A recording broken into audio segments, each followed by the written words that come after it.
Conheço o Dr. Edésio Passos desde 1976, justamente na época em que o Tribunal Regional do Trabalho da Nona Região foi instalado em Curitiba.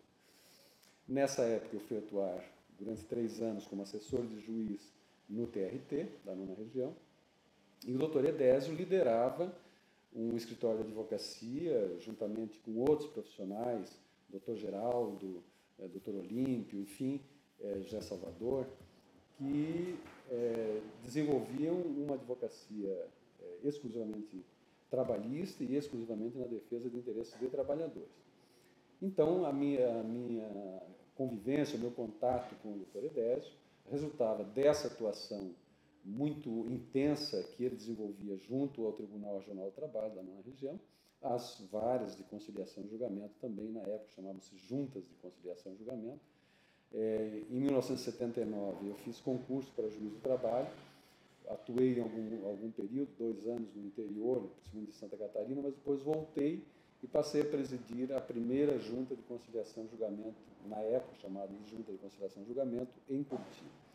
E foi nessa época, a partir desta época, de 1980 mais ou menos para frente, que nós tivemos essa atuação profissional, ele como advogado, o Dr. Edésio e eu como juiz, e posso dizer, sem nenhum favor, que o Dr. Edésio se transformou, já era na época, num dos mais combativos advogados na defesa de interesses de trabalhadores e de sindicatos de trabalhadores em Curitiba, com uma atuação límpida, ética, né, aberta, profissional, e se transformando de advogado também num participante intenso de todas as iniciativas que diziam respeito ao Tribunal Regional do Trabalho da Nona Região. De modo que, nesses 35 anos, desde 76 até os dias de hoje, né, 20 anos que eu atuei na Justiça do Trabalho, sempre mantivemos esse contato e sempre tivemos, em relação ao Dr. Edésio, essa consideração profissional, né, de máximo respeito, pela posição sempre aberta, combativa, ética e especialmente pela qualidade técnica do trabalho desenvolvido como advogado. Tanto ele quanto os demais companheiros que na época integravam o escritório de advocacia do Dr. Edésio. De modo que, como já era naquele período inicial do nosso tribunal, mas também em todo o período posterior, o Dr. Edésio sempre foi uma figura exponencial na advocacia do trabalho em Curitiba. E, no geral, não me recordo exatamente o período, o ano, mas desenvolveu, como deputado, uma atuação importantíssima em favor da Justiça do Trabalho, em favor dos órgãos da Justiça do Trabalho do Paraná, em favor dos interesses da Justiça do Trabalho, especialmente na criação de novos cargos, na criação de novas juntas de conciliação e julgamento, na questão orçamentária da Justiça do Trabalho da Nona Região, enfim, todos os projetos que tinham, direto ou indiretamente, algum interesse do TRT da Nona Região, obtinham da então deputado Edésio Passos uma atuação profunda, profícua, né? Eu desenvolvi durante alguns anos, como juiz ainda de primeiro grau e depois como juiz do tribunal, a presidência da Associação dos Magistrados da Nona Região, dos Magistrados do Trabalho da Nona Região, da Matra 9, e em várias ocasiões, em repetidas ocasiões, nós tínhamos em Brasília contatos com o Dr. Edésio, com o deputado, e que sempre fazia do gabinete dele, junto à Câmara dos Deputados, um escritório do Paraná e um escritório da Justiça do Trabalho no Paraná, porque em qualquer assunto que dizia respeito aos interesses da Justiça do Trabalho, o Dr. Edésio não só impunha a bandeira, não só defendia os projetos de interesse do TRT, como também colocava sempre o gabinete dele como um verdadeiro escritório político, jurídico do nosso TRT, da nossa Associação dos Juízes, para qualquer assunto em trâmite no Congresso Nacional. De modo que a atuação do Edésio como deputado foi de grande importância para a Justiça do Trabalho, inúmeros projetos foram por ele defendidos no Congresso em favor do Paraná, em favor da Justiça do Trabalho do Paraná.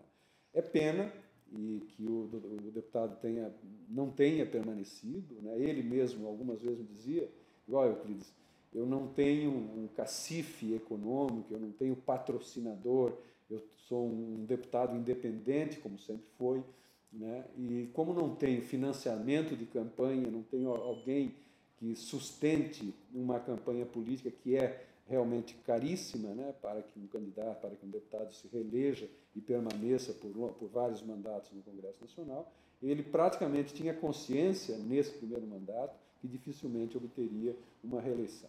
Voltou para a advocacia, voltou para fazer política sindical e política partidária no partido que sempre se vinculou, que é o PT, no Paraná, e, sem dúvida, agregou ao seu currículo de excelente advogado que sempre foi, também essa enorme contribuição que prestou à comunidade paranaense como deputado federal. Pena, repito, que não tenha permanecido por mais alguns mandatos no Congresso Nacional, porque a sua presença lá foi importantíssima para os operadores do direito do trabalho no Paraná. O direito do trabalho se constrói e evolui por força da doutrina, né, da jurisprudência e dos julgados, né, dos julgados que os tribunais proferem. E o advogado é talvez uma das peças importantes na construção do direito do trabalho. O doutor Edésio, por essa atividade sindical expressiva que sempre teve junto aos sindicatos de trabalhadores de Curitiba e do Paraná, sem dúvida contribuiu enormemente para a construção do direito do trabalho no Paraná. Vejam, nós temos uma legislação trabalhista nacional, todas as pessoas conhecem a consolidação das leis do trabalho, a CLT, e que é um direito que nasceu na época de Getúlio Vargas, que se desenvolveu com a própria instituição da Justiça do Trabalho, mas é o chamado, a CLT consagra aquilo que nós, advogados e juízes, chamamos de direito individual do trabalho, né? Uma preocupação do legislador, a preocupação que está na CLT é de uma legislação vinda de cima para baixo, vinda do Estado para a sociedade, né? E, de certa forma, é uma roupa feita, algo que se aplica a todas as relações individuais de trabalho e muitas vezes de forma, inclusive, inadequada.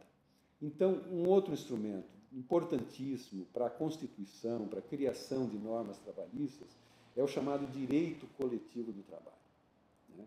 E que se resume, na verdade, se condensa nos acordos coletivos de trabalho, nas convenções coletivas de trabalho e, em período, pelo menos até 1988, através das sentenças normativas proferidas pela Justiça do Trabalho.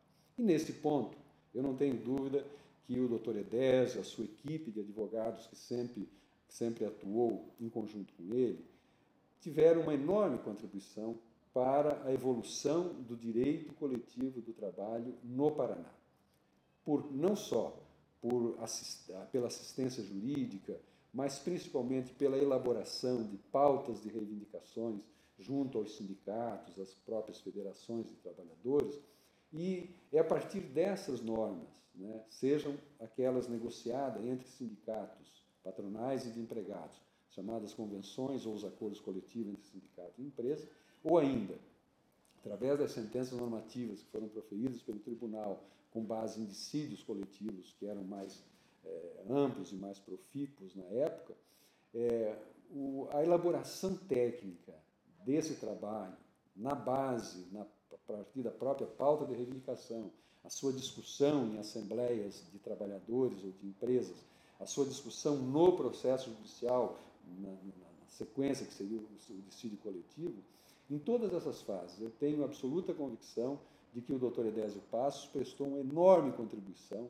né, técnica para a elaboração dessas normas, né, coletivas mais adaptáveis à realidade das categorias. Eu diria que aí, quando se fala em convenção coletiva de trabalho, em acordo coletivo de trabalho, nós já não estamos mais falando naquela roupa feita que deve servir para todo mundo, que é o caso da CLT, quando enfoca o direito individual ao trabalho. A convenção é uma roupa sob medida para a categoria, porque os membros da categoria, os trabalhadores e os empresários de um determinado ramo de atividade é que conhecem de fato a sua realidade, a realidade do trabalho, as suas necessidades e, portanto, estão habilitadas a melhor construir uma norma que vá servir para reger as relações de trabalho entre elas. De modo que, nesse aspecto do direito coletivo do trabalho, não só pelo que escreveu, como eventualmente doutrinador, em artigos, em publicações a respeito, mas principalmente pela profícua atuação que o Dr. Edésio desempenhou na elaboração desses instrumentos voltados ao chamado direito coletivo, especialmente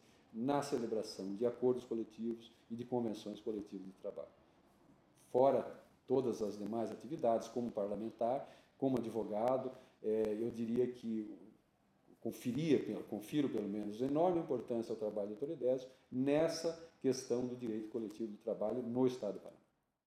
Eu gostaria, talvez apenas para encerrar, dizer, primeiro, da minha satisfação de fazer essas declarações ou esse depoimento, né? E acho que todos aqueles que estão organizando esse trabalho, seja para a publicação de um livro, seja para a publicação de algum outro material relacionado destinado a homenagear o Dr. Edésio Passos, estão, sem dúvida, prestando um tributo merecido a um dos profissionais do direito do trabalho que mais engrandeceu, que mais trabalhou, né, e trabalha até hoje, mas que fez, nesses 50 anos, sem dúvida, uma história e uma carreira brilhante como advogado, como parlamentar e como ser humano, né? O Edésio tem a virtude de, embora combativo, como sempre foi, embora com as suas posições políticas, jurídicas, às vezes conflitantes com a que pensam outras pessoas, mas, na verdade, sempre agiu de uma forma absolutamente transparente, ética, né? E isso, sem dúvida, engrandece o homenageado. De modo que eu me sinto muito feliz em poder, ainda que não tendo uma grande convivência ou um conhecimento mais aprofundado da vida particularizada, das dificuldades que o Edésio, sua mulher e seus filhos tiveram, até por razões políticas, mas, sem dúvida, é uma figura exponencial do Paraná e que merece, portanto, essa homenagem.